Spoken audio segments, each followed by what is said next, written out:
Power to the people. Power to the people. Power to the people. Power to the people. Power to the people. Power to the people. Brothers and sisters, I'm so glad that you have taken time out to join us today for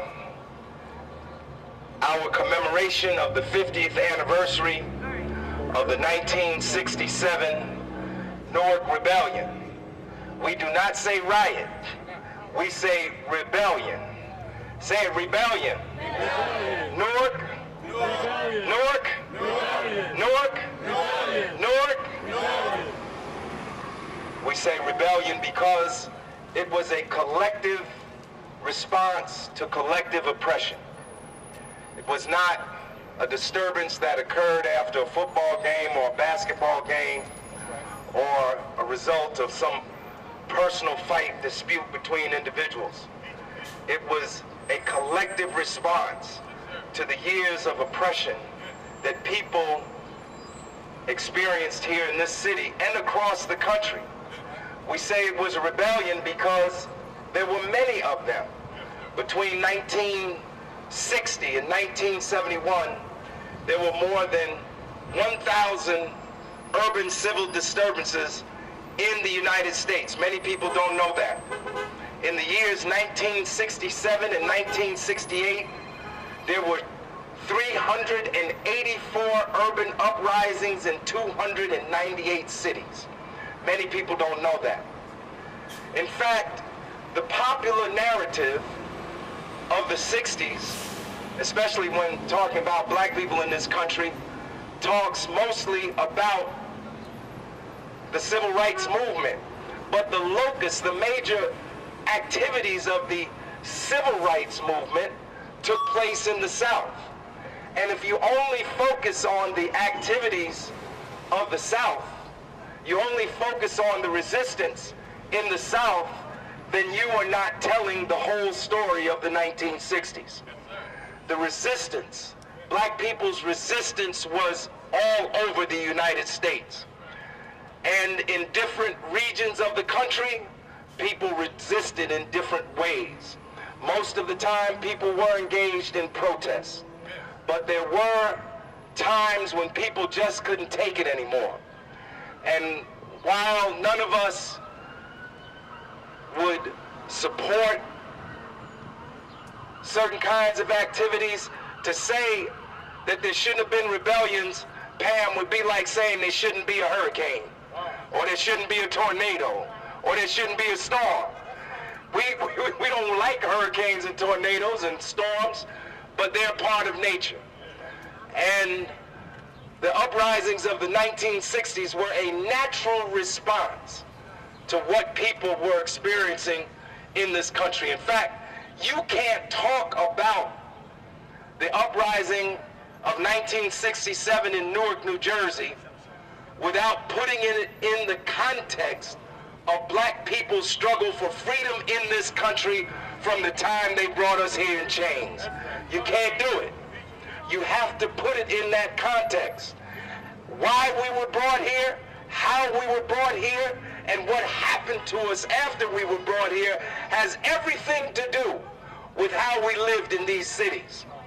The forces of racism and of class exploitation and of urbanization on black people are a direct result of the enslavement of our ancestors in this country. And you can't talk about the history of this country, you can't talk about the history of cities without talking about black people. This country was founded on the theft of Native American land, and it was developed on the theft of African labor. And that has everything to do with how we live today in the United States of America. This is very important to understand. This state, New Jersey, was a Dutch colony at first. 2 years after the founding of this colony, African slaves were brought here. We've been here from the beginning. Who cleared the land? Who cleared the roads? Who drained the swamps? Who laid the foundations? Who built the edifices? We did. Our labor, our stolen labor produced those things, and that was in New Jersey. And slavery was not just a Southern phenomenon, it was a national phenomenon. There was slavery right here in New Jersey. There were 10,000 slaves here at the time of the American Revolution. There were thousands of slaves here at the time of the Civil War. You can't understand the process of urbanization and how we got in these cities and how we lived after we got here without understanding the process of enslavement and the exploitation of black people in this country. We built this state, we built this nation. America is a rich and powerful, in fact, is the most rich and powerful nation in the world today, primarily because of the theft of the labor of our ancestors. They stole us, they sold us, and they owe us for 400 years of stolen labor. It's so important to understand, to put everything in context, brothers and sisters. Because if you look at history as a photograph, if you just take a snapshot of an event, you can walk away with a totally wrong understanding of what you actually see in that picture. You have to go to the roots and understand how this whole process developed. So we were in cities from the beginning. People talk about slavery down south. At one point, New York City had more slaves than South Carolina. Did you know that? Had more slaves than South Carolina. You want to talk about slavery? The most active slave port on the East Coast was New York City. Where Wall Street is today was where the slave market was historically. And guess what the most active slave port was after that? Perth Amboy, New Jersey. Perth Amboy, New Jersey. And what was the most active one after that? Camden, New Jersey. And although this state was in the North, its sympathies were with the South. Lincoln didn't win New Jersey in 1860, didn't win it in 1864. When Lincoln issues the Emancipation Proclamation to abolish slavery, the state legislature of New Jersey nullifies Lincoln's power to emancipate slaves in this state. After the Civil War, it took three-fourths of the states to amend the Constitution, to pass the 13th Amendment. It took 27 of the 36 states. New Jersey wasn't in that 27 state supermajority needed to ratify the 13th Amendment. This state's sympathies were very much with the South. At one time, the national headquarters of the Ku Klux Klan was right there in Kenilworth, New Jersey, less than 15 minutes away. See, you got to understand history, brothers and sisters. If you don't understand history, you're going to miss the whole mission. You're going to miss the whole thing. 67 wasn't the first rebellion. It wasn't even the first rebellion in that period. Every major city in this state had an uprising. All you got to do is go back and get Governor Hughes' Blue Ribbon Commission report on civil unrest in this state. And you'll see that every major urban area in New Jersey had an uprising. After I read the names, say presente. Rose Abraham. Presente. Elizabeth Artist. T-Doc Bell. Presente. Leroy Boyd. Presente. Rebecca Brown. Presente. Mary Helen Campbell. Presente. Rufus Council. Presente. William Furr. Presente. Hattie Gaynor. Presente. Raymond Gilmer. Presente. Isaac Harrison. Presente. Rufus Hawk. Presente. Oscar Hill. Presente. Jessie Mae Jones. Presente. Robert Martin. Presente. Albert Miser. Presente. Captain Michael Moran. Presente. Eddie Moss. Presente. Cornelius Murray. Presente. Michael Pugh. Presente. James Rutledge. Presente. Victor Lewis Smith. Presente. James Sanders. Presente. Eloise Spellman. Presente. Richard Taliaferro. Presente. And Detective Fred Toto. Presente. Thank you. Now, if we could just have a moment of silence for those who were killed during the rebellion. A moment of silence, if you're so inclined. Raise your fist, power to the people.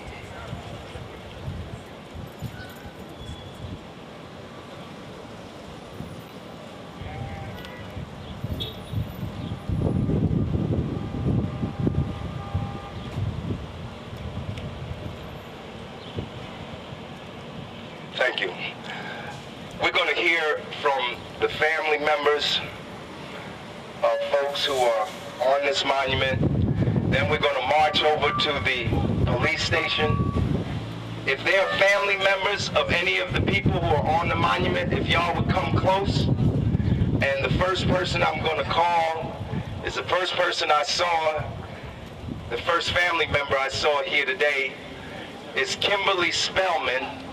She's here, I believe, with other family members and grandchildren. They're the children and grandchildren of Eloise Spellman. This Eloise Spellman name right here. I never felt afraid. Only thing that used to scare me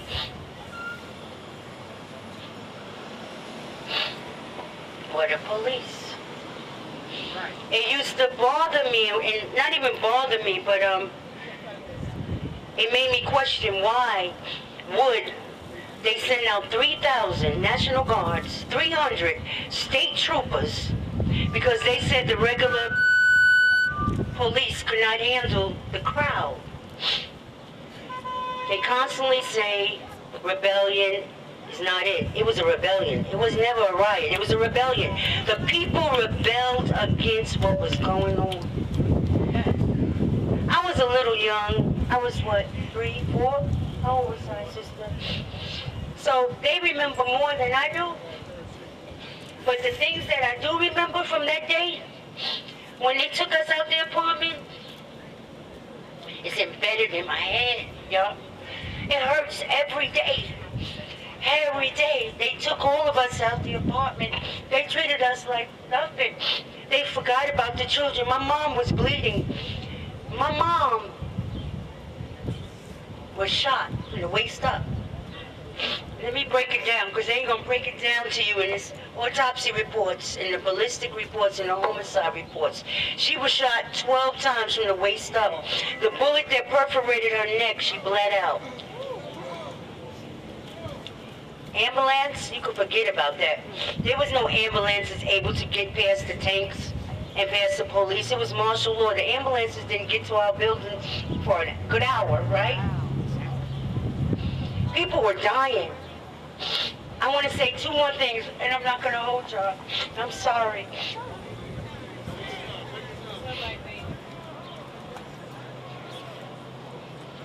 The children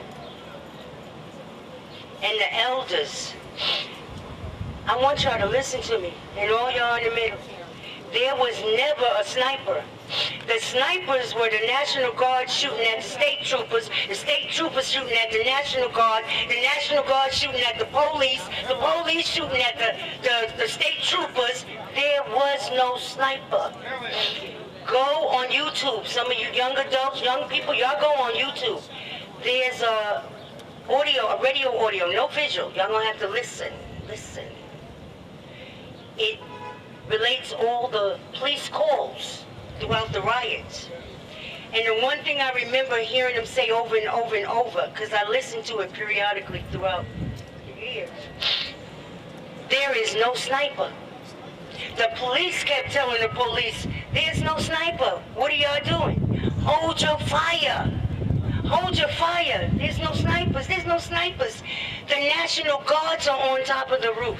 So if the National Guards is on top of the roof and they shooting down, and the state troopers and the National Guards are here on our grounds, where's the sniper at? I got one more thing I want to speak on, and then I'm going to let Mr. Ham, I'm going to give you back the mic. I know you know. Just one more thing, Mr. Ham, please. Because these are things that they won't show my people, and these are things that I went through years. My baby brother Mike and I, we got put out of City Hall. I got put out of City Hall when I was in college. I went to City Hall. I wanted this autopsy report. I wanted this ballistics report. I wanted this homicide reports. I went to the Bureau of Vital Statistics. I told them my name. I asked for it. My baby brother was waiting for me outside. He came with me. He said, "Sister, go." They wouldn't give it to me. I said, okay. They go, the rebel came at me. I went. I ain't gonna tell no story. I'm gonna be honest, because that's just me. I went and got a fake ID. said Tracy Anderson. I went back. I didn't change up too much because I was in my 20s. I just did something. All I know is that the lady didn't know it was me, and she gave me this. She gave me this. And after she gave it to me, I went outside and I snuck in the lawyer's entrance. They're gonna rebel in me. I snuck in the lawyer's entrance. Somewhere or the other, security guard, well, I'm sorry, I'm going a little bit ahead of me. When I was leaving out, the security guard escorted me out because he recognized me. He said, "You the lady was here yesterday." He escorted me out, so I felt violent. I felt like I was stealing. I felt like I was stealing. Like I had to lie to get what I needed. Information that I wanted to know about. So, I went through the lawyer's entrance. I went upstairs. I went to James Sharp's office. The secretary, very nice to me. Mr. James Sharp, so good to me. He sat me down. I must have been, I'm 54 now. I'm 54 years old. I was 4 years old then when the riots happened. I'm 54 now. I was in my 20s when this happened. Mr. James Sharp sat me down in his office and he said, "Ms. Spellman, anytime you need anything, you need any documentation, you need any videos, you need anything, you come directly to the office and you ask." I never had no problems like that again. I was always welcome, and anything else that I needed, I would talk to Mr. Ham about, or one of the councilmen that would help me. Different people helped me, and I want to say thank you to all of those that helped me to get so much that I had that I couldn't have got just from the city. I don't know why they didn't want us to have it. I don't. But my last thing is I want to read the people. I know you already read the names, but I want to go a little bit further. I might not say the names correctly, the spelling of the name, but just bear with me. I need somebody to hold the mics. Somebody take that picture from Pam so that she can hold the mics. Mr. Neal, can you help me? Okay. I'm going to start from number 1. First of all, this is the homicide reports and autopsy reports and ballistic reports. May I have that envelope? Let me give them where I got this from, because you can go get it nowadays. You don't have to do like I did. Where's that top cover? You got it? Oh, I'm sorry, sister. Thank you. Let me let them know, because I need them to be able to, young people. It's a report for action. The Governor's Select Commission on Civil Disorder in the state of New Jersey. February 1968. You either were listed under an N or W. There was no African American, others, and none of that. Go in the library. You can read exactly what I'm looking at. Okay, number 1. I'm going to go straight across. Rose Abraham, Bloom Street, Newark, 45 years of age, Negroid, brought to hospital by husband. Homicide, shooting. Y'all listen carefully to me, because I only got so much time, and I'm going to go through all 26. Insufficient evidence. Number 2, Elizabeth Artist, 38 Prince Street, Newark, 68 years old, Negroid, at home. Homicide by shooting. Insufficient evidence passed through. Number 3, Tanak Bell, 411 Bergen Street, Newark, 28 years old, brought to hospital by friends. Homicide by shooting. Irregular lead fragments. Insufficient evidence. Number 4, Leroy Boyd, 322 Belmont Avenue, Newark, 37 years old, found on the sidewalk of Belmont and Avon Avenue. Auto accident, fractured pelvis. No evidence, just says N-O-N-E, none. Number 5, Rebecca Brown, 293 Bergen Street, Newark, 29 years old. 29 years old. At home in an apartment through the window. Homicide by shooting. Insufficient evidence. Number 6, Mary Helen Campbell, 380 Hawthorne Avenue, Newark, 40 years old, in a car at High and Spruce Street. Homicide by shooting. None. Just N-O-N-E. Mary Helen Campbell, 40 years old. I just read her. I'm sorry. Number 7, Rufus Council, 1 Prince Street, Newark, 32 years old, found on a sidewalk, homicide by shooting. Insufficient evidence, 22 caliber bullet, left twist, none, passed through. No evidence. Number 8, Isaac Harrison, 73 years old, in the streets at Springfield and Broome, homicide by shooting, passed through. Number 9, Jesse Mae Jones, 255 Fairmont Avenue, Newark, 31 years old, on her stoop, homicide by shooting, insufficient evidence. Okay, Lord. Number 10, Willie Furr, 2 Hollywood Avenue, 21 years old, homicide by shooting, passed through. 1 lead fragment, no value for ID, insufficient evidence. Number 11, I'm almost there, y'all, I'm so sorry.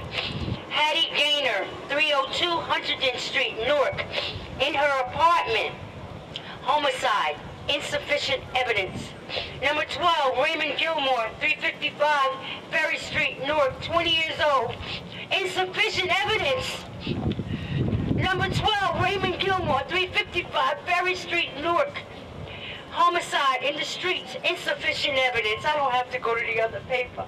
13, Rufus Hawk, 103 Bruce Street, Newark, 24 years old, death by homicide, insufficient evidence.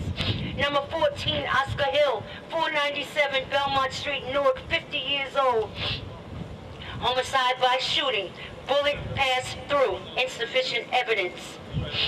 Insufficient evidence. I'm sorry, what number was I up to? Y'all come on, help me. Number 15, okay, Robert Martin, 24 West Market Street, 22 years old, on the street at Broome and Mercer, passed through.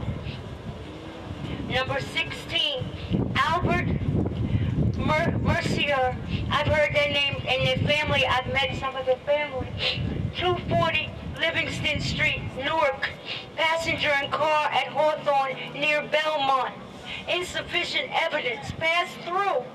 Eddie Moss, 240 Livingston Street, Newark, 10 years old, the youngest of the victims. Negroid passenger in car at Hawthorne near Belmont. Passed through, insufficient characteristics for ID. Number 18, Cornelius Murray, 16 Wainwright Street in Newark, on the sidewalk of June's near Springfield. Homicide by shooting, insufficient evidence.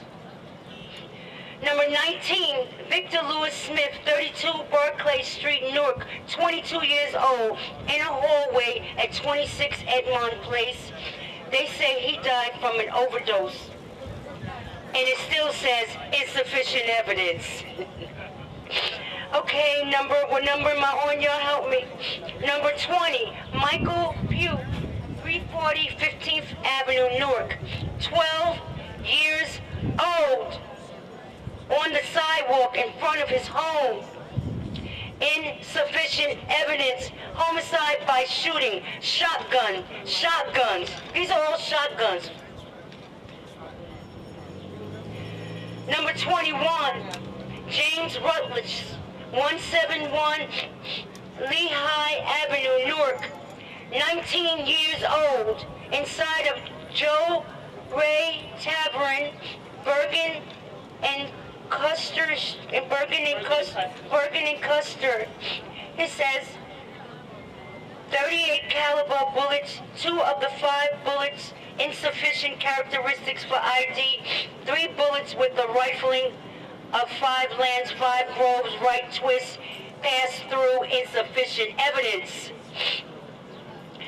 Number 22, my mom, Eloise Spellman, 322 Huntington Street, Newark, 41 years old, inside her apartment, minding her business with her children, taking care of babies. Homicide by shooting. superficial wound, insufficient evidence. Number 23, James Sander, 52 Beacon Street, Newark, 16 years old, at or near Sampson's Liquor Store on Springfield and Jones. Insufficient evidence, death by homicide, shotgun. Number 24,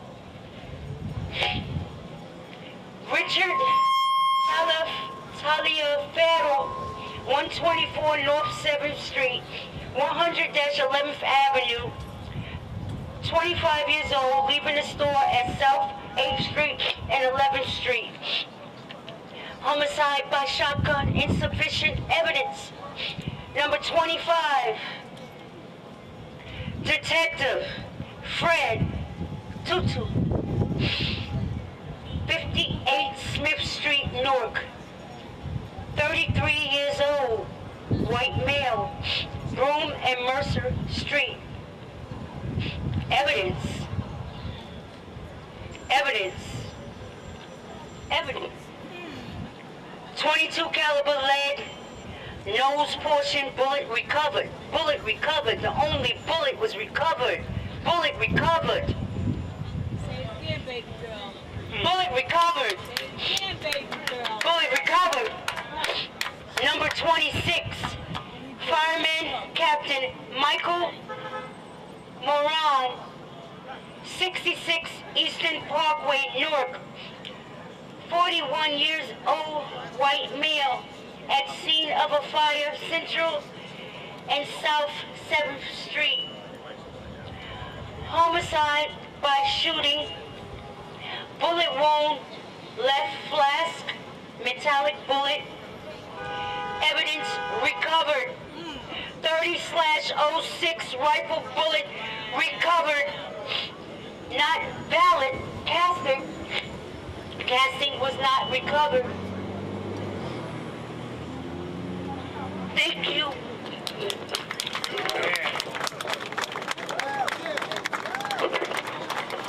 I'm not going to be long at all because my sister said it all.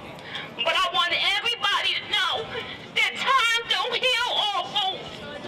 Time didn't heal this wound because every day of my life, my mother, Eloise Spellman, comes to mind. And every day, I miss my mother.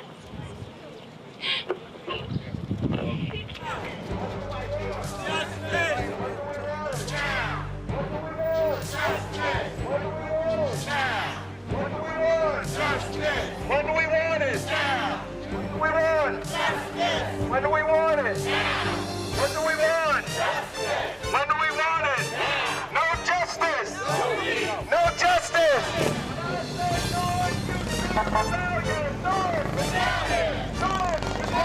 When I say North, you say rebellion. North, rebellion. North, rebellion. No peace. No justice. No peace. There's gonna be no justice. There's gonna be no peace.